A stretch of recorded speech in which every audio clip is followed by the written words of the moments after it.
दोस्तों, सनातन धर्म में हनुमान जी की पूजा बहुत ही भक्ति भाव के साथ की जाती है।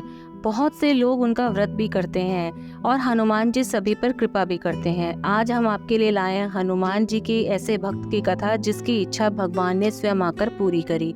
अगर आप इस कहानी को सुनना चाहते हैं तो आप हमारे इस वीडियो को लाइक और शेयर जरूर करें।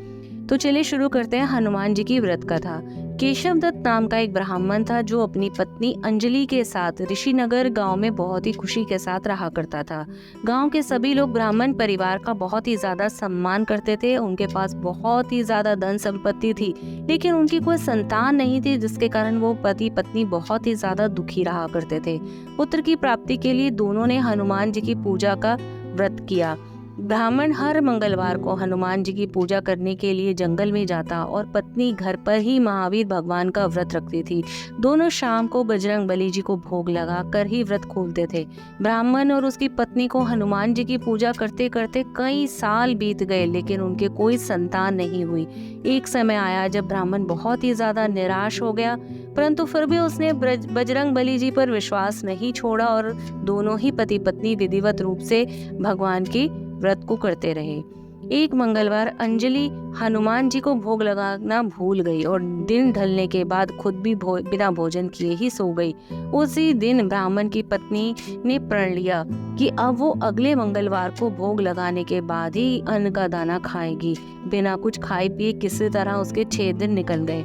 मंगलवार का दिन आया और उसके कमजोरी के चलते वो बहुत ही ज्यादा बेहोश हो गई।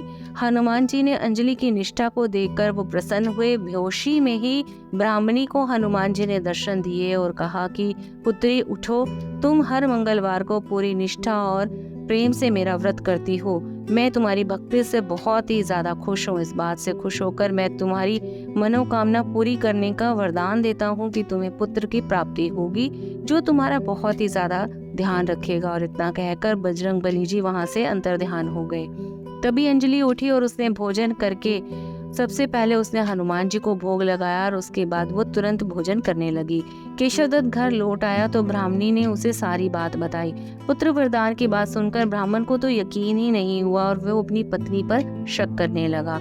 उसने अपनी पत्नी से बोला कि तुम झूठ बोल रही हो, तुमने मेरे साथ धोखा किया है। कुछ समय बाद ब्राह्मण के घर में एक सुंदर पुत्र का जन्म हुआ। दोनों ने उसका नाम हनुमान जी के नाम पर ही मंगल प्रसाद रखा। ब्राह्मण को हमेशा ही ये लगता रहा कि उसकी पत्नी ने उसे झूठी कहानी सुनाई है और इसके साथ छल किया है। यह सोचकर वो बच्चे को मारने की साजिश रचने लगा।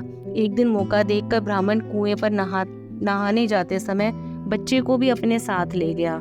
वहां उसने बच्चे को कुएं में फेंक दिया। ब्राह्मण के घर लौटने पर पत्नी ने उसे पूछा कि मंगल कहाँ रह गया, वह भी तो आप ही के साथ गया था। पत्नी का सवाल सुनकर ब्राह्मण पहले तो थोड़ा घबरा गया और फिर बोला कि नहीं, मंगल मेरे साथ नहीं गया था।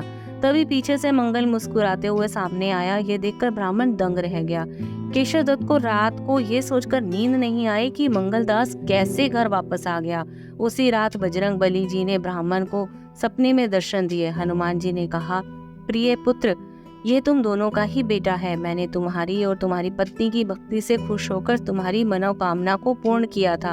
अपने पुत्र मंगलदास को अपना लो और अपनी पवित्र पत्नी पर शक करना छोड़ दो। सुबह उठकर ब्राह्मण ने सबसे पहले अपने बेटे को गले लगाया।